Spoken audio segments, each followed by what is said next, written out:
Welcome back to యామ్నీ talks. ఈరోజు నేను ఒక స్వీట్ చేసి చూపిస్తున్నానండి మీకోసం. దానికోసం ముందుగా బాగా పండిన బనానాస్ ఉంటే వెంటనే స్వీట్ ప్రిపేర్ చేసుకోండి. బాగా పండిన బనానాస్ తీసుకొని స్టీమ్ చేసుకోవాలండి. స్టెయినర్ ఉంటే స్టెయినర్తో స్టీమ్ చేసుకోండి. లేకపోతే ఇలా ఇడ్లీ డేక్షా ఉంటే ఇడ్లీ డేక్షాలో ఈ ఒక ప్లేట్ మీద ఆ బనానాస్ పెట్టి మీరు స్టీమ్ చేసుకోండి బనానాస్ని.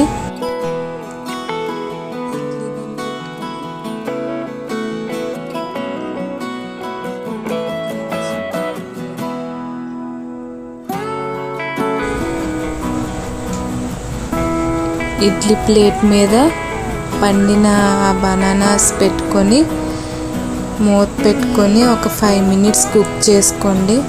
చూసారా, 5 minutes తర్వాత ఎంత చక్కగా కుక్ అయిపోయాయో బనానాస్. ఇప్పుడు అవి వేడి మీద బయటికి తీసి మీరు చల్లటి నీళ్ళు మీ చేయి తడి చేసుకుంటూ ఆ తొక్క అంతా ఓపెన్ చేసేయండి. వేడి మీద అయితేనే మీరు ఈజీగా తీయగలుగుతారు. చూసారా, మీకోసం ఒక బనానా ఓపెన్ చేసి చూపిస్తున్నాను. ఈ విధంగా తొక్క మొత్తం ఓపెన్ చేసేసుకోవాలి.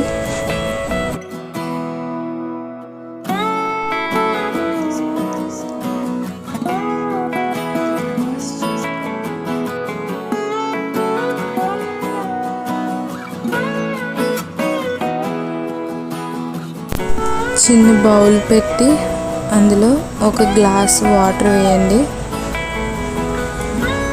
గ్లాస్ వాటర్ వేసి మనం ఒక కప్పు బెల్లం తురుము అందులో వేసి బాగా కొంచెం సేపు బెల్లం కరిగేంత వరకు మరిగించుకోవాలి. ఆ వాటర్ బెల్లం వాటర్. చూసారా, బెల్లం కరిగిపోయింది. ఇప్పుడు చల్లార్చిన తర్వాత ఉడకపెట్టుకోండి. చూడండి ఇసుక అంతా ఎలా వస్తుందో.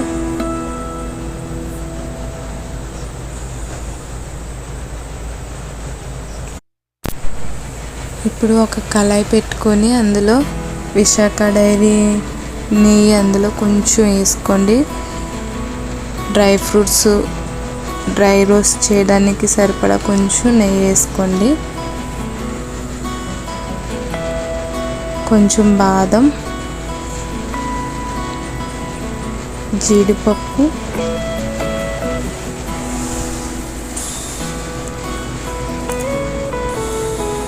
గుమ్మిడి గింజలు హెల్త్కి చాలా మంచిదండి.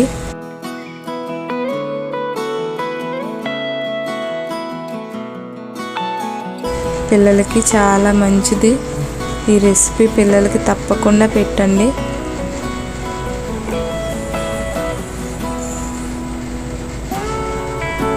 మళ్ళీ కొంచెం నెయ్యి వేసుకొని ఏ కప్పుతో అయితే మనం బెల్లం తీసుకున్నామో అదే కప్పుతో కప్పు గోధుమ పిండి వేసి బాగా రోస్ట్ చేసుకోండి.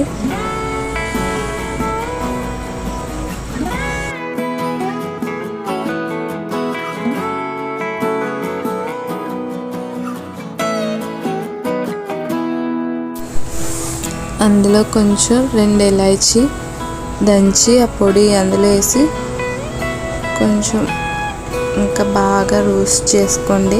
ఇలాచీ ఫ్లేవర్ పడుతుంది. మనం మ్యాష్ చేసి పెట్టుకున్న బనానా పేస్ట్ అందులో వేసి ఆ పిండి బాగా కలపండి. స్టవ్ సిమ్లో ఉంచండి, హైలో పెట్టద్దు. అలాగే మనం బెల్లం వాటర్ ప్రిపేర్ చేసి పెట్టుకున్నాం కదా, ఆ బెల్లం వాటర్ కొంచెం కొంచెం ఆ పిండిలో వేస్తూ చక్కగా మొత్తం కలుపుకోండి.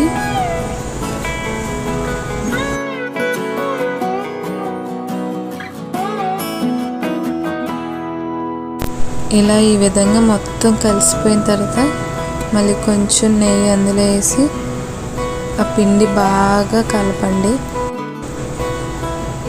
చూడండి ఎంత చక్కగా కనిపిస్తుందో. ఇలా మొత్తం పిండి కలిసిపోయిన తర్వాత మనం డ్రై రోస్ట్ చేసుకున్న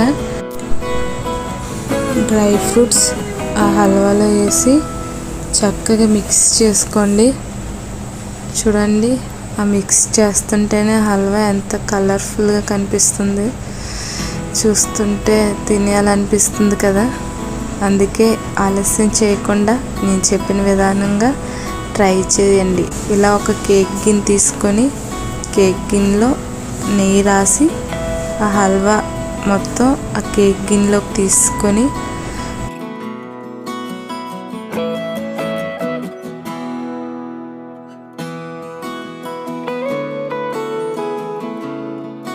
కొంచెం చల్లారిన తర్వాత చాక్తో సైడ్స్ అంతా కట్ చేసుకోవాలి.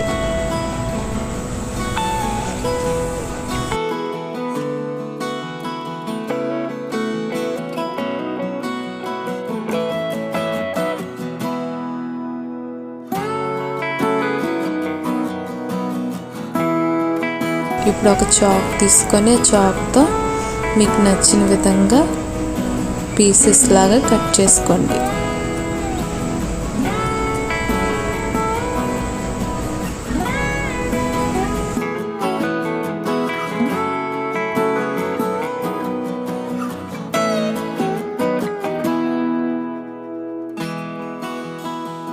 నా ఛానల్ మీరు సపోర్ట్ చేస్తున్నందుకు, మీరు చూస్తున్నందుకు చాలా చాలా ధన్యవాదాలండి. నన్ను ఇంకా మీరు సపోర్ట్ చేస్తూ ఉండండి. Thanks for watching.